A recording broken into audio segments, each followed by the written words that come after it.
Today I'm showing you that you can transform a flat photo like this into this, as long as you believe in yourself and a tiny bit of Lightroom editing magic. All you need to do is to remember the 4 C's workflow that we're going through today, which is composition, corrections, color, and selective adjustment. I tried. Step 1. Composition. I'm no editing god, and a crappy image can only be turned into an enhanced pile of crap. So the first tip is to get your composition at least 80% correct when you're on location. And I say 80% because personally I prefer shooting wider than necessary, because let's face it, we're all indecisive and we can't make firm decisions. Shooting wider lets you able to crop in post-processing, but you can't say the same for zooming out of an edit.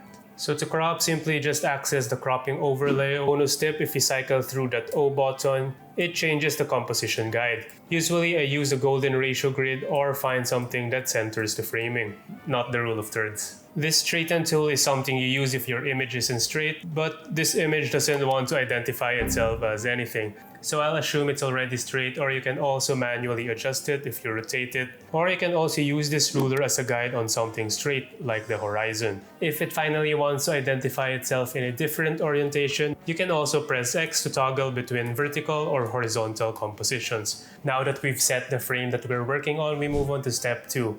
Corrections. So if you zoom in over here, you can see that my camera is a dirty boy and there's a lot of dust spots. So we just go over to the remove tool or hit Q on your keyboard, and then you can just use the visualize spots and then clean up as necessary. If visualize spots doesn't work for you completely, another trick that I do is I crank up the DAs, and ooh, that's very embarrassing. And then you can just simply work from there. Fog can trick your camera into underexposing, and as you can see from my image, I didn't do the exposure correctly, so we need to adjust that. And what I usually do is just to click auto, and usually that's going to be a good starting point already. Bonus tip, if you want to use auto exposure on one parameter at a time because you want to see the effect of each change, you can just hit shift and then double click on that parameter. For my landscape photography, my inspirations would be always from video games and fantasy movies. And especially for this photo where I already have a lot of drama and fog, which is why I would prefer to add back haze and negative clarity to give it less mid-tone contrast and give it more of a softer glow like the Orton effect. And to offset those, I will increase the texture. One ingredient to transforming a photo is to give it depth, which gives the illusion from your viewers that they can step inside the frame.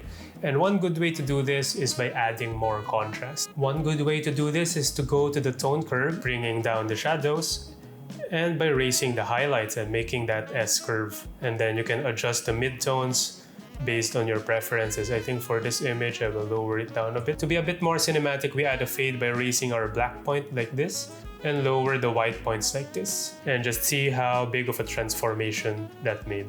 Some quick corrections that I always apply in my photos is to add more sharpening in the detail section. Maybe crank it up to maybe 70 to 80. But make sure to also increase the masking because you don't want to over sharpen an image and only apply those details to the edges. And you can hit the Alt key and then just drag it down so that you can see which areas those changes are going to be applied. And then I just prefer to go to lens corrections and then have these two ticked on. At this point, we've already made a number of changes, so if you want to see the before and after, you can just hit the backslash key and now you can tell it's finally taking shape. So now we're ready to do some coloring. Color grading is quite subjective, but my first step is always going to be to bring the image to a neutral starting point, or to a starting point where it looks most natural. And I do this by first adjusting the white balance. 2 ways I adjust the white balance is just use this eyedropper tool and then click it on a relatively gray area in the frame. So probably I'll just hit it on this cloud. And the second way I do this is to crank up the vibrance and saturation. And then you can see over here that the starting point is very blue.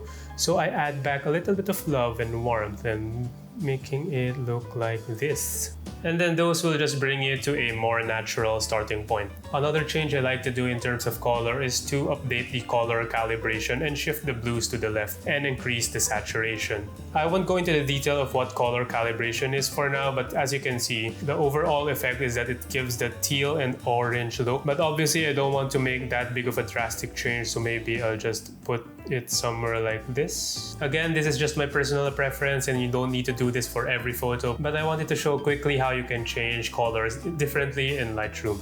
Also, there's going to be this color grading tab which you can play around in terms of your color grading. Personally, for this image, I think that's not going to be necessary. There's also going to be a tone curve for the RGB channels. Slight changes in the tone curve can give some dramatic effects. But again, for this image, I won't change those. As you can see, color will have the most number of options for you to adjust in Lightroom. At this point, most of the time, you may already have a decent enough image, but we're going to take that a step further with the selective enhancements. And personally, I think this is the best part of the workflow because this is really where we try to shape the image and transform it into something more epic. So for this image, just very quickly, I think there are going to be 3 key highlights. Your main subject, which is the mountains. There's going to be beautiful contours in the foreground landscape. And then also in terms of the atmosphere, there's a lot of circling fog. In terms of selective enhancements, those are the 3 key areas that we'll try to enhance. So to highlight the mountain, what I tend to do is go to the mask and I will create a radial gradient, usually around the subject.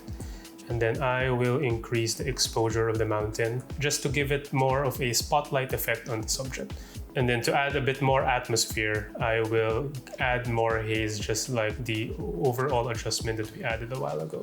And to further emphasize that spotlight effect, I will create another radial gradient and then invert it and then lower the exposure.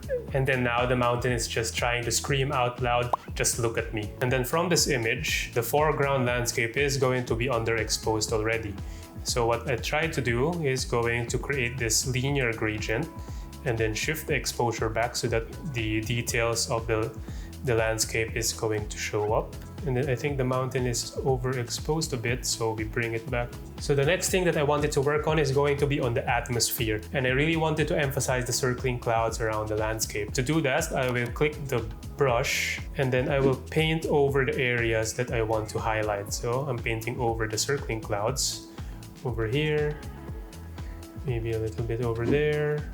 And then if we increase that exposure, it's going to give it that fairy tale-like glow and very, very epic, like it's something from a movie that the final boss is about to appear. And finally, for this image, what I mentioned was I wanted to emphasize the contours of the landscape. And the way I do this is I just try to think where the light is supposed to hit and emphasize those areas. We see that the light is coming from the left part of the frame. If we zoom in closely, you can see that the contours will have those highlighted areas, and then you can also see the shadowed regions in the landscape. So we want to emphasize those areas. And one way to do that is also you can either use the brush tool and then paint it something like this. But a simplified way is to go to the luminance range mask and then click that highlighted area, and then you can shift the mask to only target the highlighted area. But it also includes the sky because the sky is going to be quite bright and will have a lot of highlights. So what we'll do is we subtract parts of the mask, and what I'll do is just use a linear gradient to subtract and then just really focus in on